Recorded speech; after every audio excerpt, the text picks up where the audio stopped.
नबूवत मिल जाने के बाद 9 साल नबी अकरम सल्लल्लाहु अलैहि वसल्लम मक्का मुकर्रमा में तबलीग फरमाते रहे और कौम की हिदायत और इस्लाह की कोशिश करते रहे।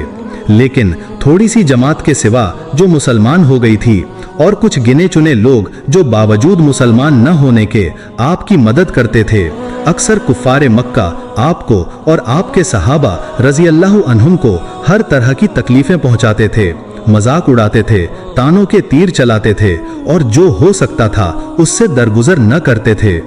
हुजूर सल्लल्लाहु अलैहि वसल्लम के चचा अबू तालिब भी उन्हीं नेक दिल लोगों में थे जो मुसलमान न होते हुए भी हुजूर की हर किस्म की मदद करते थे। लेकिन 10वें साल में जब अबू तालिब का भी इंतकाल हो गया तो काफिरों को और भी खुलकर इस्लाम से रोकने और मुसलमानों को सताने का मौका मिल गया।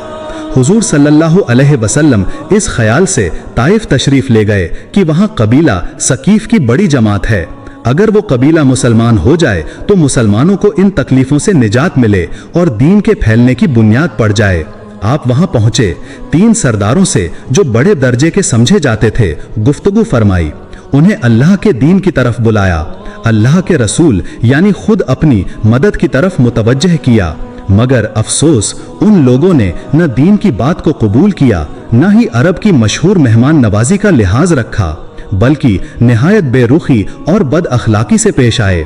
उन्होंने ये तक गवारा न किया कि आप वहां कुछ वक्त कयाम कर लें।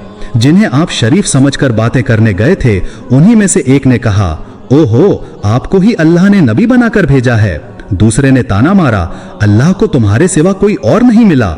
और तीसरे ने कहा, मैं तुझसे बात नहीं करना चाहता, अगर तू वाकई नबी है तो इनकार करना मुसीबत है, और अगर झूठा है तो मैं झूठे से क्या बात करूं। कितनी तल्ख, कितनी जहरीली बातें। मगर नबी अकरम सब्र का पहाड़।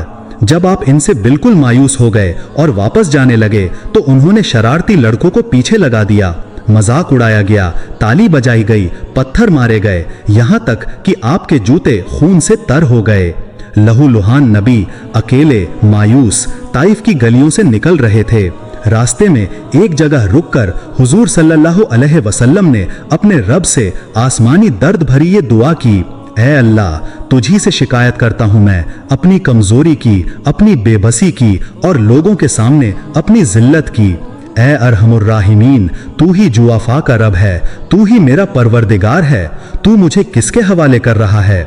किसी अजनबी के जो मुझे तुर्श रूह होकर देखता है, या किसी दुश्मन के जिसे तूने मुझ पर काबू दिया है? ऐ अल्लाह, अगर तू मुझसे नाराज नहीं है तो मुझे किसी की भी परवाह नहीं है, तेरी ही हिफाजत मुझे काफी है। मैं तेरे चेहरे के उस नूर की पनाह चाहता हूँ जिससे तमाम अंधेरे रोशन हो जाते हैं और दुनिया व आखिरत के सारे काम दुरुस्त होते हैं। इस बात से पनाह चाहता हूँ कि तू मुझसे नाराज हो जाए, तेरी नाराजगी दूर हो जब तक तू राजी ना हो जाए। ना तेरे सिवा कोई ताकत है, ना कोई कुव्वत। इसी वक्त मालिकुल मुल्क की रहमत जोश में आई। हजरत जिब्रील अलैहिस्सलाम तशरीफ लाए, सलाम किया और अर्ज किया, अल्लाह ताला ने आपकी कौम की बातें सुन ली हैं और एक फरिश्ता भेजा है जिसके जिम्मे पहाड़ों की खिदमत है। अगर इरशाद फरमाएं तो वो इन दोनों पहाड़ों को आपस में मिला दे और इन सब को कुचल दे। मगर उस रहमत आलम सल्लल्लाहु अलैहि वसल्लम ने फरमाया, नहीं, मैं अल्लाह से ये उम्मीद रखता हूँ कि अगर ये लोग आज मुसलमान नहीं हुए तो इनकी औलादों में से ऐसे लोग पैदा होंगे जो अल्लाह की परस्तिश करेंगे, उसकी इबादत करेंगे। ये है अखलाक उस करीम जात का जिसका हम नाम लेते हैं।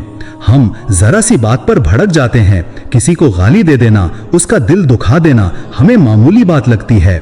हम जुल्म पर जुल्म करते हैं और फिर भी दावा करते हैं कि हम मोहम्मदी हैं। सोचिए, क्या वाकई हम मोहम्मदी हैं? नबी करीम सल्लल्लाहु अलैहि वसल्लम इतनी शिद्दत भरी तकलीफ के बाद भी न बद्दुआ करते हैं, न बदला लेते हैं, बल्कि रहमत और उम्मीद का दामन थामे रहते हैं।